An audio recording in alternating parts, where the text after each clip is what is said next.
So this is where we come to now with the Zepeda fight.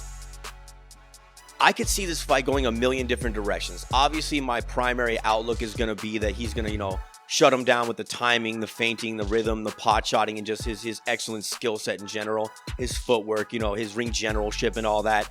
And he'll probably end up making it a boring fight. But this is the first time he's fighting a guy who's a pressure fighter, who throws 100 punches around, and who's actually a bigger guy than what he's used to being in there with, aside from like Jamel Herring.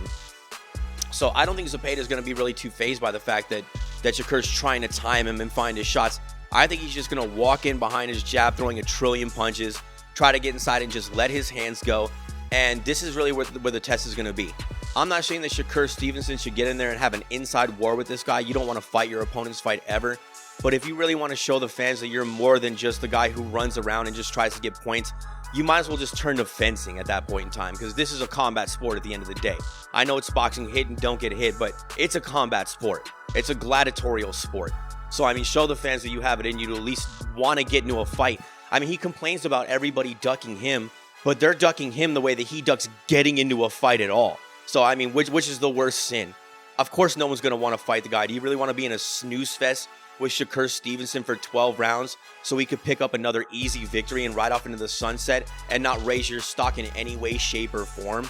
No. Who wants to do that? And a lot of fighters actually do like to fight. So, that's... it's not a fun one. That's like what Canelo said after the Skull fight. He was like, I don't like fighting guys like that. Canelo enjoys fighting. He wants you to come and give him a good go. He actually wants to get in there and do his job. He doesn't want to be chasing you all night long and hitting ghosts. It's ridiculous. And I get it. He's winning that way, and it's the other opponent's job to take that away from him. But again, we as the fans don't have to care. And that's really as far as that goes. So I could see Zepeda, if Shakur Stevenson can't tie him up and neutralize him and just get out of the way all the time and keep him at bay, I could see Zepeda winning that fight on a points decision. I don't think he has enough power either to really hurt him or knock him out. Nothing's impossible. He does a lot of great body work. And his hands, he's throwing 1,000 punches a fight. So, at some point, one of those can be the one that hurts you. It's not impossible at all. But again, I just see Shakur Stevenson doing his thing and just kind of, pot shotting him and shutting him down more or less. But I don't know for sure though. So I'm interested in this fight. Would I pay for it? No, I'll watch it after it comes out for free on YouTube, because Turki Al-Ashik's been a gangster and just uploading things 10 minutes after they're finished. So I'm not going to pay for it. And I'm not going to invest in being the Shakur Stevenson fan until he shows me that there is a bit of an X factor. There is going to be some excitement, and I'm going to get entertained for my entertainment dollar. I'll say that. So, what do you guys think? Shakur Lullaby Stevenson versus William Zepeda. Do you think it's going to be a banger? Do you think Shakur Stevenson's going to do what he always does and shuts these guys down? I'd like to see him keep moving up the ranks so he's starting to fight more and more high-quality, elite-level talent. I would like to see that. Because once you get up to those guys are there for a reason. The cream rises to the top. They're more gritty. They have more solid chins. They have more attributes. They have more physical gifts, speed, power. They're good counter punchers. There's something about them that got them up to the contender level.